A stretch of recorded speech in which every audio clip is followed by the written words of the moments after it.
live beyond the law, maksud saya hidup di atas hukum itu. Bukan maksud saya bahwa para pengacara itu menjadi tidak tersentuh hukum atau menempatkan diri seolah-olah dia tidak tersentuh hukum karena punya network pengacara, menjadi pengacara si A, penasehat si A, presiden dan sebagainya. No, bukan itu maksud saya. Saya berpikir bahwa ada dosa profesi, profession sin. Bukan hanya pelanggaran terhadap hukum Tuhan itu dosa menurut saya, tetapi bagi pengacara ada profession sin, dosa profesi. Apa itu dosa profesi? Saya berterima kasih sampai saat ini saya masih bisa berinteraksi dengan saudara, dan saya mengucapkan terima kasih kepada kawan-kawan dimanapun Anda berada yang sudah memberikan banyak komen di dalam terhadap apa yang saya sampaikan, dan mohon maaf kalau mungkin tidak bisa semua saya jawab oleh karena berbagai hal, tetapi apa yang Anda berikan masukan kepada kami telah memperkaya pemikiran, memperkaya wawasan, dan juga tujuan-tujuan yang ada di dalam kehidupan kami. Terima kasih semuanya. Pada saat ini saya ingin berbagi kepada saudara mengenai profesi pengacara yang tentu tidak bisa semua dirangkum sekaligus, akan tapi paling tidak hal-hal kecil ataupun sedikit hal yang ingin saya sampaikan tanpa bermaksud menggurui rekan-rekan saya pengacara dimanapun berada. Ada hal yang menarik sesungguhnya di dunia kepengacaraan setelah ada muncul kasus antara Hotman Paris, Rasman Nasution, yang juga dibantu dengan FBI, kemudian muncul Iklim Hakim, dan yang menjadi lebih menarik adalah bahwa berdasarkan pengakuan daripada Iklim Hakim, ternyata di situ kelihatannya ataupun berdasarkan apa yang disampaikan oleh pengacaranya yang baru, yaitu Abdul Faris, yang mengatakan bahwa dan Iklim Hakim sendiri mengatakan bahwa sepertinya dia tidak pernah mengatakan bahwa Hotman Paris itu melakukan pelecehan seksual terhadap dirinya, tetapi dia bercerita kepada kuasa hukumnya, kemudian kuasa hukumnya yang sepertinya, ataupun saya boleh katakanlah dulu diduga, justru memberikan suatu keyakinan kepada Iklim Hakim ini, sehingga Iklim Hakim ini sampai kepada kesimpulan bahwa dia ternyata sudah diperlakukan secara pelecehan seksual kepadanya. Nah, ini satu hal yang menurut saya perlu kita sikapi, teman-teman pengacara dimanapun Anda berada, perlu kita sikapi dengan baik, paling tidak di dalam pemikiran kita gitu ya. Kenapa saya katakan begitu? Saya pernah mengalami satu kejadian di mana ketika saya berobat oleh karena satu penyakit, ya, saya tidak mendapatkan kesembuhan dari dokter yang menangani mengoperasi saya pada saat itu. Dan akhirnya saya berobat faktanya saya berobat ke Singapura. Ketika saya berobat ke Singapura, di sana ditemukan masalahnya, ditemukan penyakitnya, lalu diberikan obat sangat sederhana dan sangat murah pada saat itu. Hanya 17 Sing dolar saya bayar. Ini tahun 2000, kejadiannya tahun 2007, sembuh. Padahal di Jakarta sudah jutaan, puluhan juta saya habis untuk biaya obat, dan saya sudah sangat tertekan.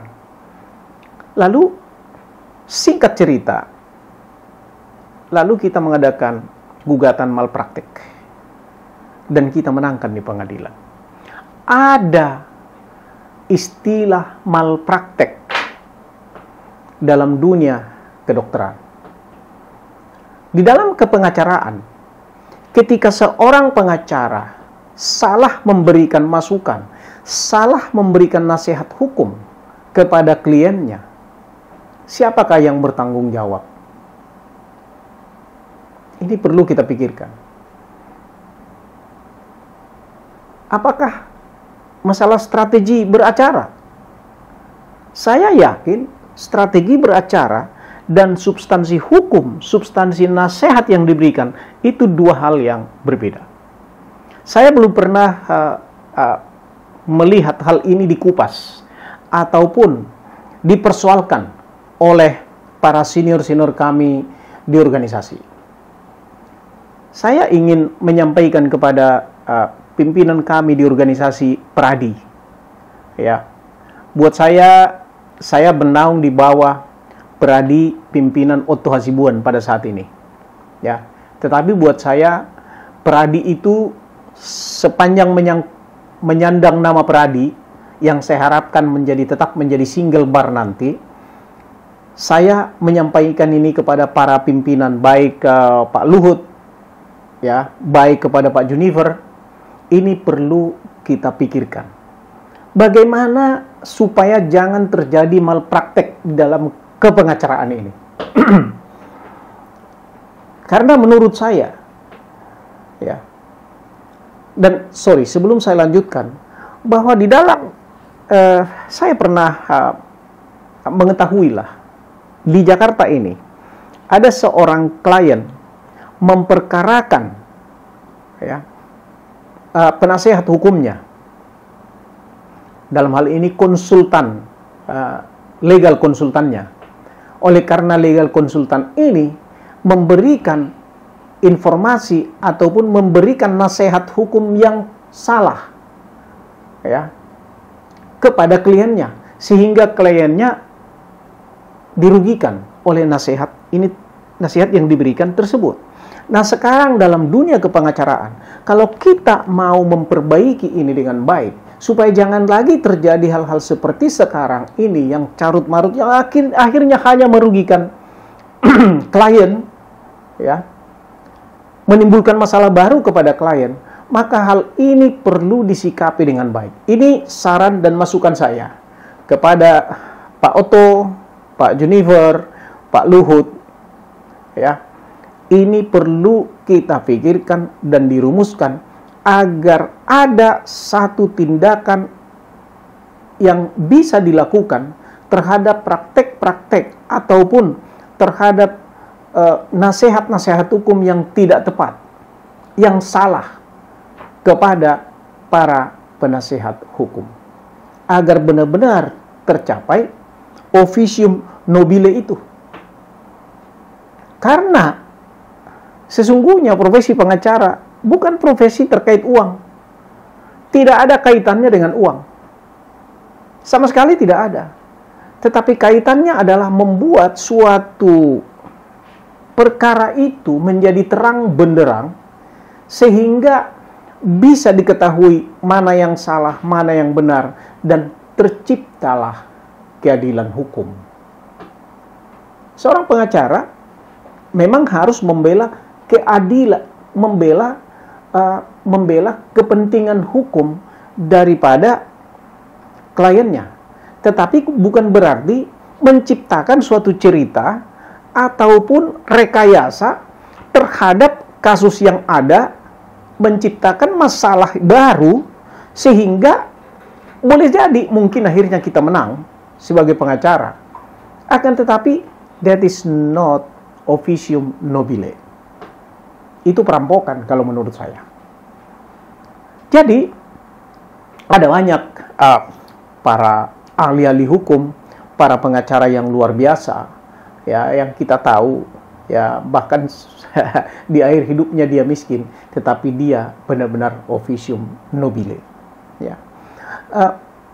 Oleh sebab itu saya berpikir bahwa ada dosa profesi, profession sin.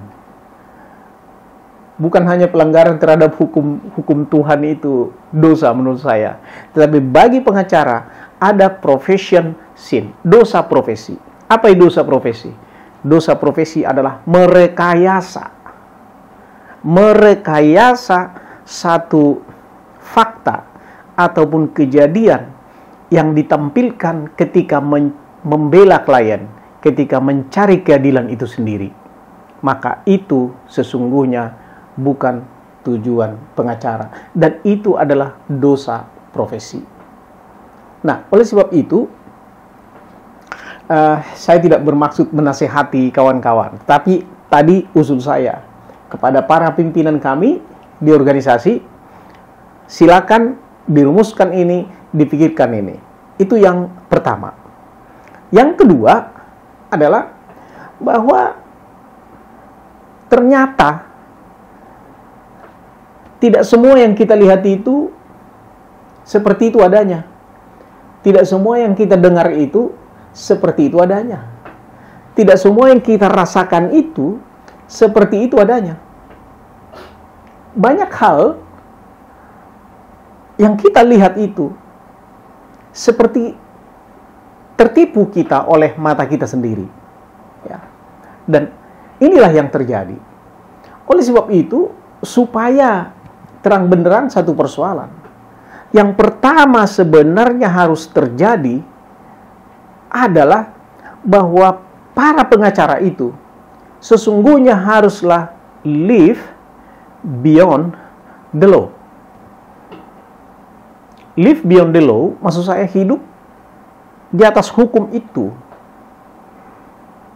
Bukan maksud saya bahwa para pengacara itu menjadi tidak tersentuh hukum atau menempatkan diri seolah-olah dia tidak tersentuh hukum karena punya network pengacara, menjadi pengacara si A, penasehat si A, presiden, dan sebagainya. No, bukan itu maksud saya. Tetapi pengertian yang sebenarnya menurut saya, officium nobile itu adalah is someone that live beyond the law. Yang hidupnya adalah di atas hukum itu. Sehingga kalau hidupnya di atas hukum itu, maka sesungguhnya hukum itu tidak menjadi persoalan lagi kepada dia. Dan dia akan bisa memberikan nasihat hukum yang baik kepada orang lain, nasihat hukum yang benar kepada orang lain. Kenapa? Because he lives beyond the law. Nah, itulah yang saya pikir perlu dipegang oleh para pengacara. Ya. Nah, mungkin ini terlalu idealis. Tapi memang I'm nothing. Ya, untuk mengatakan ini I'm nothing. Tetapi paling tidak, inilah cita-cita. Inilah pemikiran, inilah pengertian dari para senior terhadap kita sebagai say I'm junior now dalam hal kepengacaraan ini terhadap pemahaman officium nobile itu. Oleh sebab itu kepada kawan-kawan, kepada semua teman-teman dimanapun Anda berada, bukan hanya kepada kami sebagai pengacara ini sebenarnya, kepada kita semua, live beyond the law. Kenapa? Kalau kita live beyond the law, sesungguhnya tidak akan ada persoalan yang akan mampir kepada kita. Kiranya Tuhan memberkati kita semua. Love.